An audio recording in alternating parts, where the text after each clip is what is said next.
de Mme Anne-Marie Plante et Amélie Bernier du Mamreau qui s'intitule Territoire, un service d'accès aux données en libre service en information géographique gouvernementale pour le milieu municipal et régional.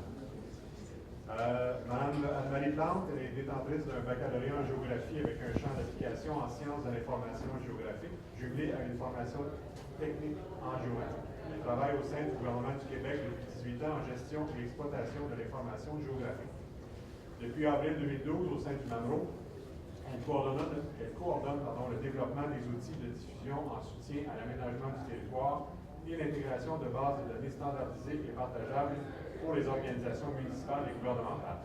En tant que chargée de projet, elle est responsable de la mise en place de l'application Territoire. Madame Amélie Bernier, elle détient un baccalauréat en géomatique appliquée à l'environnement et une maîtrise en sciences géographiques, profil de recherche en géométrie. Elle est actuellement conseillère en géomatique au Mamreau. Elle assure la conception et le développement d'applications au sein de l'équipe géomatique du Mamreau. Mesdames. Merci. Bienvenue à tout le monde. Merci d'être là.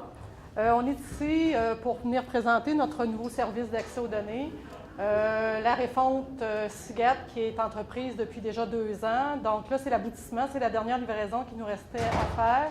On a fait une première livraison des deux applications territoire, bibliothèque et navigateur qui a été fait l'été passé. Et là, depuis le 1er avril, on a mis en ligne l'outil d'accès aux données qui remplace celui qui était disponible dans SIGAT Géo.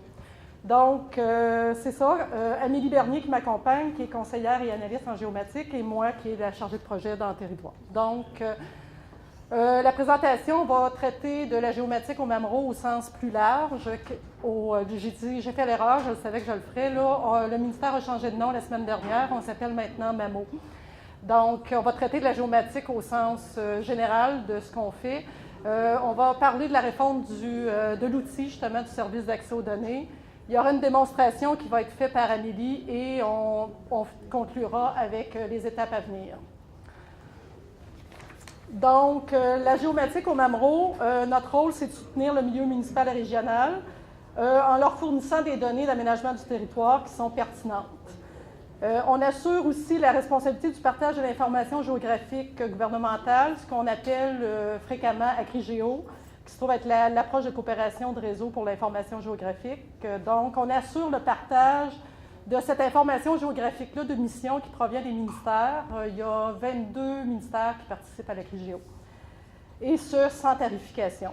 Donc, troisième mission que nous avons, développer des applications et des outils cartographiques à des clientèles qui possèdent une expertise et des degrés d'intérêt variés. C'est une clientèle qui est variée et qui ne possède pas toujours les mêmes qualifications là, pour utiliser les outils. Donc, il faut rendre les outils conviviales.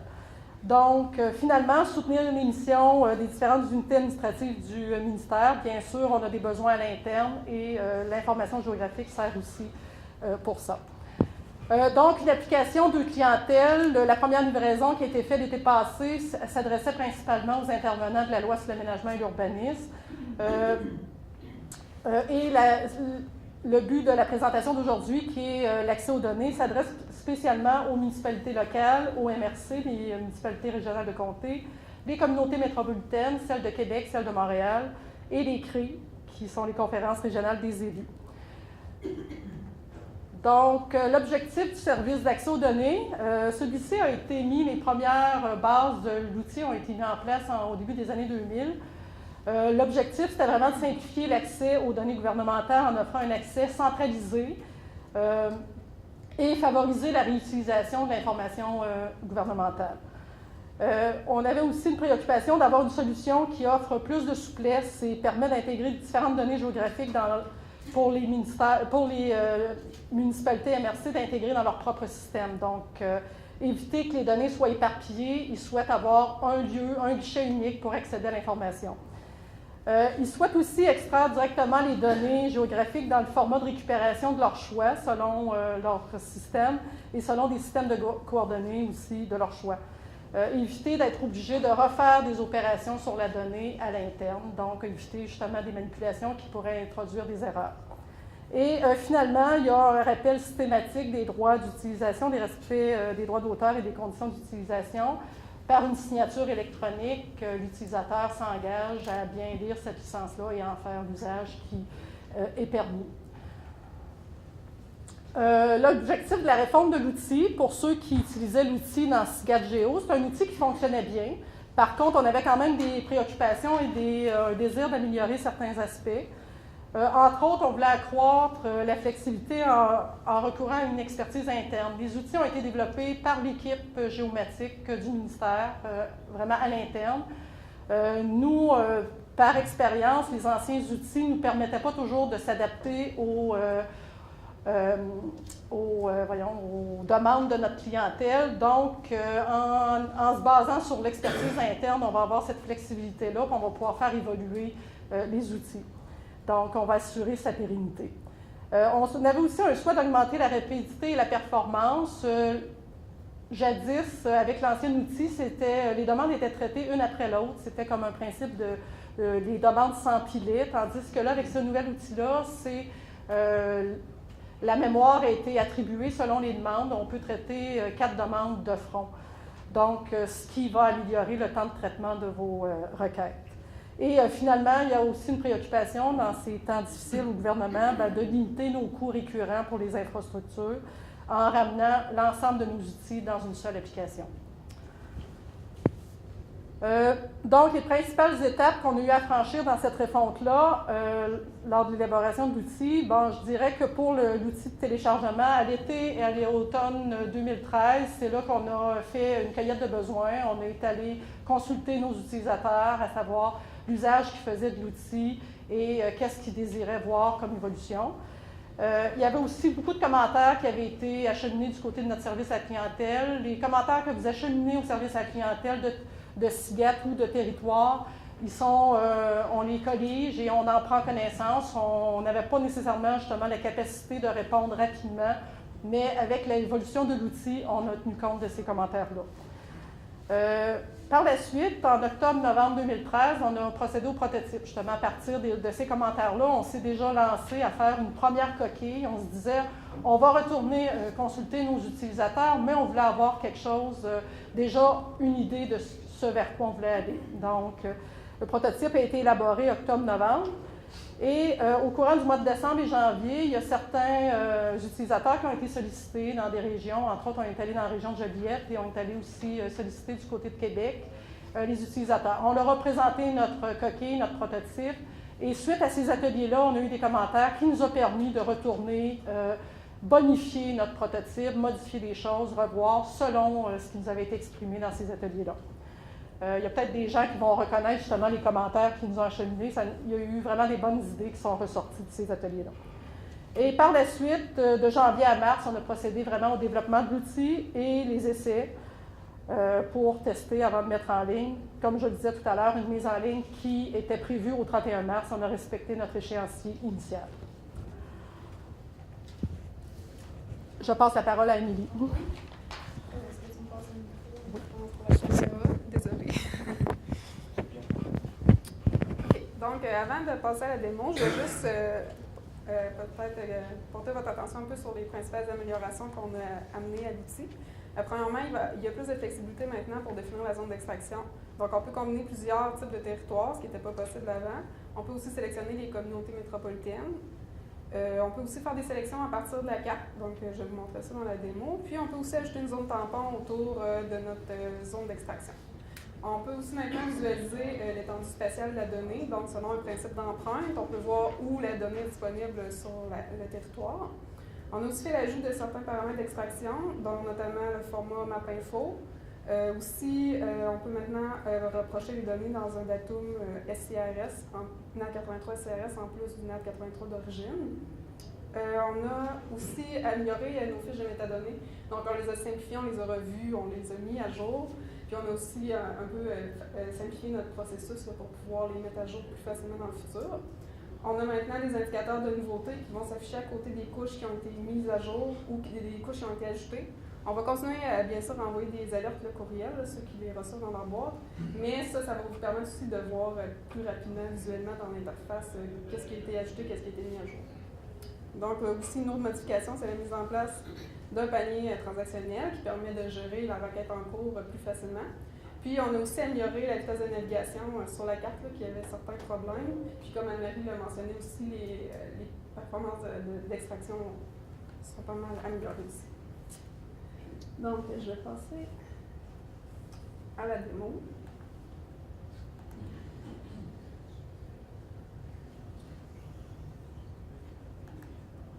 Okay. Donc, dans l'application, on retrouve la carte là, avec les outils de navigation. Je ne passerai pas trop de temps là-dessus. On va plus tout de suite parler de la liste des thématiques. Donc, vous avez ici la liste de toutes les thématiques qui peuvent être téléchargées. Donc, il y en a qui contiennent plusieurs couches de données. Pour chacune, on peut consulter les fiches de métadonnées. Donc, là-dedans, vous allez avoir entre autres les dates de version puis mise à jour de la donnée, puis aussi les structures d'attributs. Ensuite de ça, on a l'empreinte. Comme ici, j'affiche l'empreinte de la couche aménagement du territoire sur la carte. Donc, ça me permet de voir où la donnée est disponible. Je peux aussi zoomer sur l'étendue spatiale de ma donnée. Puis ça peut être utile pour des couches comme, par exemple, les ciments de terrain, érosion des berges qui ne sont pas disponibles pour tout le Québec. Donc, je vois tout de suite où la donnée est vraiment disponible sur le territoire. Donc là, pour mon extraction, je vais aller sélectionner la thématique d'adresse Québec. Donc, on voit que tout de suite, cette thématique-là s'ajoute à mon panier. Puis je peux aussi aller raffiner, mettons que je veux juste certaines couches d'adresse Québec, je peux aller enlever les couches, par exemple, que je ne veux pas télécharger. Donc, tout ça, c'est synchronisé, ça vient se mettre à jour dans mon panier. Donc, en tout temps, dans mon panier, j'ai l'état de mes sélections là, actuelles. Puis je peux aussi sélectionner là, bien sûr plusieurs thématiques. Là, par exemple, j'ajoute la tonnure, j'ajoute le plan cadastral du Québec. Puis ces données-là vont s'ajouter dans mon panier également. Puis à partir du panier, je peux aussi gérer mon contenu. Donc si par exemple je décide que le plan cadastral, je ne le veux pas dans ma requête, je peux l'enlever à partir du panier. Je peux enlever aussi des couches, par exemple des sous-couches d'adresse Québec. Par exemple, les repères kilométriques, je peux les enlever. Puis tout ça à partir du panier. Puis tout ça, bien sûr, ça va être synchronisé là, avec la liste des thématiques. Donc ça, c'est pour la section des couches. Maintenant, pour les zones d'extraction, on peut toujours sélectionner par territoire, bien sûr. Soit on peut parcourir les territoires par région. On peut aussi les parcourir par MRC. Aussi par ordre alphabétique de municipalités. Donc on a la liste de toutes les municipalités en ordre alphabétique. Puis aussi, on peut aller maintenant sélectionner les communautés métropolitaines, ce que je vous parlais tantôt, qui est une nouvelle possibilité. Donc là, pour la démo, j'allais sélectionner la région du centre de Québec, du centre du Québec. Je peux aller zoomer sur ma région sélectionnée avec les boutons qu'il y a ici, qu'il y a pour chaque territoire. Donc là, ma région vient s'ajouter dans mon panier, dans ma section zone d'extraction. Je pourrais décider aussi d'aller sélectionner seulement la MRC de Drummond dans ma région. Donc là, on voit que la carte est mise à jour selon ma sélection. Une autre possibilité maintenant, c'est la sélection par la carte. Donc là, je vais aller activer l'outil de sélection par la carte. Je vais sélectionner les municipalités comme territoire cible. Donc, en sélectionnant les municipalités, je vois mes limites municipales qui s'affichent. Je peux aller ajouter des municipalités à ma zone d'extraction simplement en cliquant dessus. Donc, ils vont s'ajouter à ma zone. Donc là, je peux combiner mes municipalités avec la MRC que j'avais déjà sélectionnée. Je peux même sélectionner des municipalités dans une autre région administrative. Donc, il n'y a plus de limite à ce niveau-là.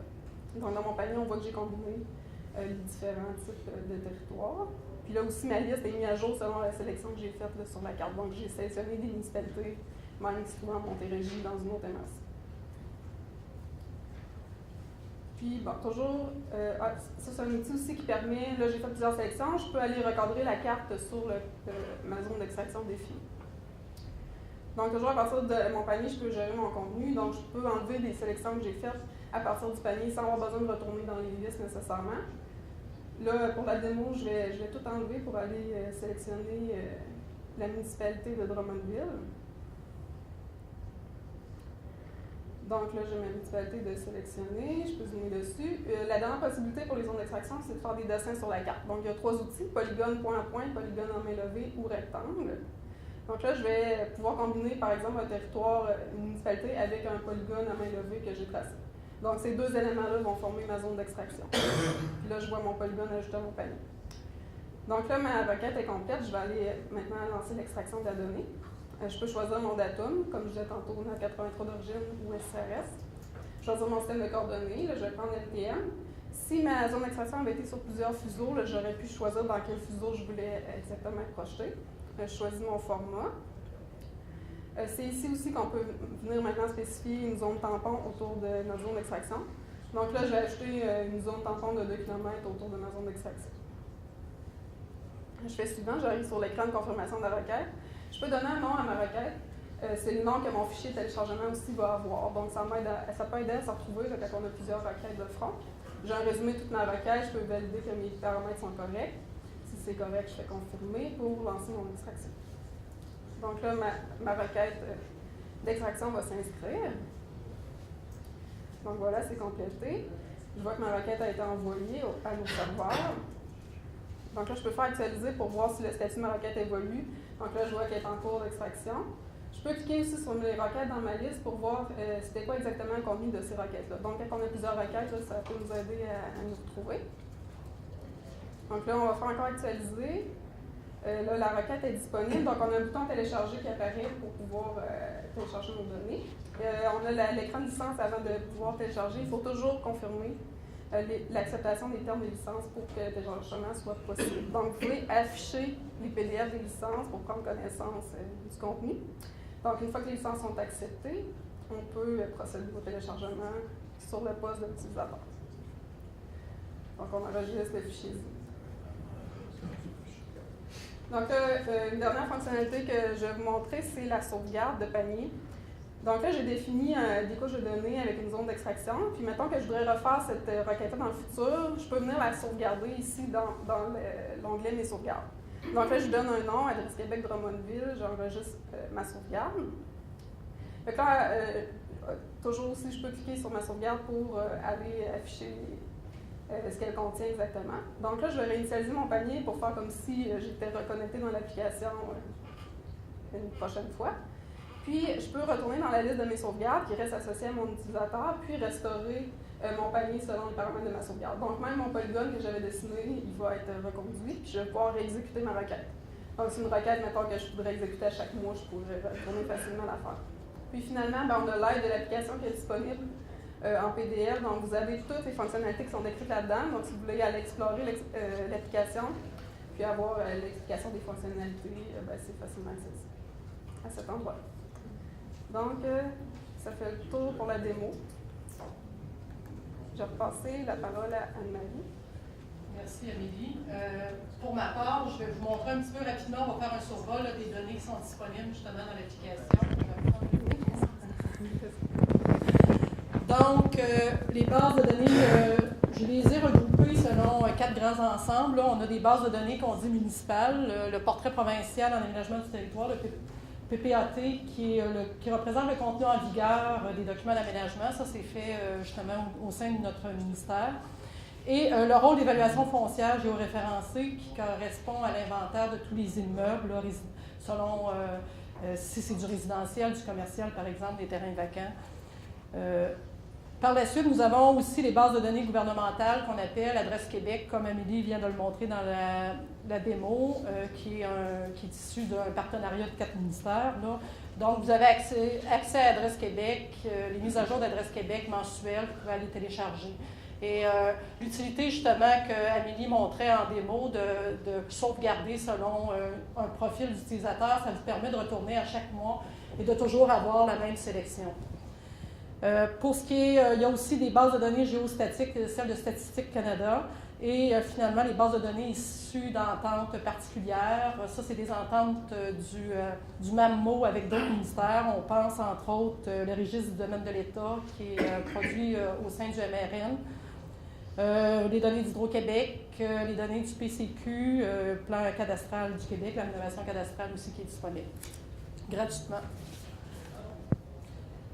Donc, pour ce qui est de nouveautés, pour ceux qui utilisent encore SIGAD-Géo, l'outil de téléchargement, les mises à jour ont été assurées là, pour le mois d'avril et tout ça. Par contre, il y a de la donnée qui n'est pas disponible dans l'ancien outil, mais qui a été mise dans le nouvel outil. On passe entre autres au bassin hydrographique du Québec à l'échelle 1/20 000, qui sont faits à partir de la DTQ. Il y a l'évaluation foncière uniformisée qui correspond, dans le fond, aux points qui sont polygonales avec les découpages administratifs. Il y a l'indice du développement économique des municipalités de 2006 qui correspond au milieu dévitalisé. Il y a aussi la politique nationale de la ruralité, là, c'est les limites de la PNR. Les centroïdes d'unité d'évaluation, les années antérieures, on a créé des fichiers pour chacune des historiques. Donc, vous avez le rôle 2005 jusqu'à 2013, finalement. Vous avez le rôle historique que vous pouvez télécharger directement. Et finalement, la tenure, comme je l'ai mentionné tout à l'heure, qui provient du registre du domaine de l'État. Comment y avoir accès? Dans le fond, il faut être un organisme municipal ou régional et il faut avoir un accès, là, un identifiant unique à partir de ClickSecure qui vous accéder à l'application à partir du portail gouvernemental des affaires municipales, ce qu'on appelle aussi le PGAMR. Il faut avoir adhéré à SIGAT. Et j'ai mis en note de bas de page que les mandataires d'une municipalité peuvent avoir accès à l'information. Par contre, je vous inviterai à communiquer avec notre service à la clientèle de territoire si vous avez besoin d'explications, à savoir dans quelle mesure ils peuvent avoir accès à l'information géographique. C'est sûr que quand on dit mandataire, c'est quelqu'un qui exécute vraiment un travail pour soit une municipalité ou pour la MRC. Et le transfert, il y a certaines conditions là, au niveau du transfert et de l'utilisation des données, là, dont détruire une fois que le mandat est terminé. C'est vraiment spécifique au mandat pour la municipalité ou la MRC. Donc, finalement, on va conclure avec ce qui s'en vient. Bon, bien sûr, le retrait de SIGAT Géo, on prévoit le faire pour mai 2014. Ceux qui n'ont pas encore été dans la nouvelle application, on vous invite à le faire. C'est beaucoup plus convivial, vous allez vous y retrouver. On a quand même gardé les principales fonctionnalités là, qui marchaient bien, mais on a amélioré, comme Amélie l'a montré tout à l'heure. On a un plan d'évolution en continu pour l'application. En ayant l'expertise à l'interne, on est en mesure de répondre beaucoup plus rapidement aux demandes d'évolution qui vont nous être acheminées. Il y a une fonctionnalité qu'on n'a pas reconduite, là, qui est le rapport de disponibilité des données par territoire. Ça avait été demandé pour SIGAT. On s'y attaque dans les prochaines semaines, prochains mois. C'est sûr que le besoin est moins là, avec le principe de trace que vous avez vu d'empreinte. Ça répond en grande partie aux besoins des utilisateurs. Là, souvent, le commentaire qu'on avait, c'était « Je souhaiterais voir s'il y a de la donnée », au lieu d'être obligé de télécharger et de constater que non, effectivement, il n'y avait pas de données pour mon territoire. Donc là, la trace et l'empreinte viennent pallier à ce besoin-là. Il y a aussi un besoin d'extraction pour le Québec en entier. On avait hésité à le mettre au départ parce qu'on était on hésitait à savoir si la performance résisterait. On a fait des tests entre-temps et éventuellement, c'est quelque chose qu'on va rendre disponible. C'est possible de le faire pour le Québec en entier, mais c'est, disons, pas instantané. Il y aura aussi une bonification du processus de mise à jour des métadonnées. Il y a des travaux qui sont en cours au gouvernement, entre autres avec GeoNetwork, dans le cadre de la CRIGEO. On était comme un peu en avance pour eux. On n'a pas pu récupérer autant de choses qu'on aurait souhaité. Il y a encore des discussions de toute façon qui se font pour améliorer justement avec GeoNetwork. On participe à ces discussions-là pour que la solution nous permet d'avoir un processus encore plus rapide et plus direct de la mise à jour des métadonnées. Il y aura bien sûr l'ajout de nouvelles données. À partir du moment qu'un ministère rend disponible une nouvelle donnée, on va la rendre disponible dans l'accès aux données. L'ajout de données non géographiques, on pense entre autres à de la donnée du DGE et de StatCam. Et finalement, la promotion et formation de l'application qu'on continue à faire. Il y a eu beaucoup de formations qui ont été faites, mais il y en aura encore. Si vous les avez manquées, surveillez, on envoie des courriels, on va vous lancer des invitations au cours des prochaines semaines, prochains mois. Et comme Amélie le disait aussi, il y a des guides de formation dans l'application. L'application est bien documentée. Déjà avec les guides, vous pouvez faire un bout de chemin. Merci de votre attention. On pourrait prendre des questions, je pense. Oui, parfait. N'hésitez pas. C'est le temps de... Je pense que vous avez un kiosque. Oui, on a un kiosque, oui, bien sûr. Pour ceux qui voudraient avoir une démonstration ou avoir plus d'informations sur justement les données qui sont disponibles ou sur les fonctionnalités, venez nous rencontrer au kiosque, ça va nous faire plaisir. Oui, il y a une question. Pour le Québec en entier, on pense que ça va être dans les prochains mois ou dans un an? Ça va être au courant des prochains mois, je dirais potentiellement pour l'automne. Je ne m'avancerai pas. On a déjà une liste de choses de tout doux. Il faut faire notre plan d'évolution puis prioriser selon les disponibilités des ressources à l'interne. Mais Présentement, vous êtes en mesure de le faire. Là, vous pouvez, bon, c'est étonnant, il faut aller cocher l'ensemble des régions où il y aurait aussi la solution de faire un polygone au pourtour du Québec. Là. Mais on va mettre une fonctionnalité là, qui va permettre ce téléchargement-là. Ça devrait, d'après moi, peut-être dans les prochaines semaines, mais vu que le plan d'évolution n'est pas encore statué en termes d'échéancier, on peut dire peut-être pour l'automne. Il y avait une question derrière. Oui. Je comprends bien. Excusez-moi, si c'est possible d'avoir juste une personne qui parle, parce que sinon on n'entend Oui, pas. c'est gentil. Si je comprends bien, ça va être possible que, contrairement à SIGAC, on n'a pas un maximum au niveau de l'extraction. Nos capacités sont plus grandes. Avec SIGAT, pour ceux qui avaient tenté de faire une extraction, disons, pour la communauté métropolitaine de Montréal d'Adresse Québec, c'était pas possible. Avec l'outil, ça fonctionne. Je vous dirais que c'est long parce que faut voir, quand vous faites des requêtes, selon la donnée que vous demandez, selon le type de territoire que vous demandez, ça peut, comme celle-là, c'est à peu près la plus lourde, là, Communauté métropolitaine de Montréal pour Adresse Québec. Je pense qu'elle a traité en 6 heures. Non, 4 heures. C'est 4 heures. Donc, quand même, à comparer d'avant où c'était pas possible, là, c'est possible. Même pour le MSC, c'est pas possible. Non, c'est Ça ça. se peut, quoi qu'il y ait d'autres que ça. On a quand même une limite là, qui est demeurée, je pense qu'elle est fixée à 500 MB. Là. On est un peu là, en processus de tester, mais c'est plus qu'avant. Là. Ça permet quand même de faire des plus grosses C'est extractions. ça, l'autonomie, le temps de réaction, puis le fait qu'on a compartimenté selon 4 cœurs. Le problème qu'on avait avant, c'est que quand quelqu'un lançait une requête qui était lourde, elle bloquait toutes les autres requêtes derrière. Là, avec cette solution-là, les requêtes vont se placer selon l'espace. Ça ne veut pas dire qu'il n'y aura jamais de délai, mais on pense que ça va être nettement amélioré, puis on a la capacité de se réajuster justement pour améliorer ces choses-là. Bienvenue. C'est bon? Merci beaucoup, mesdames. Ben, merci.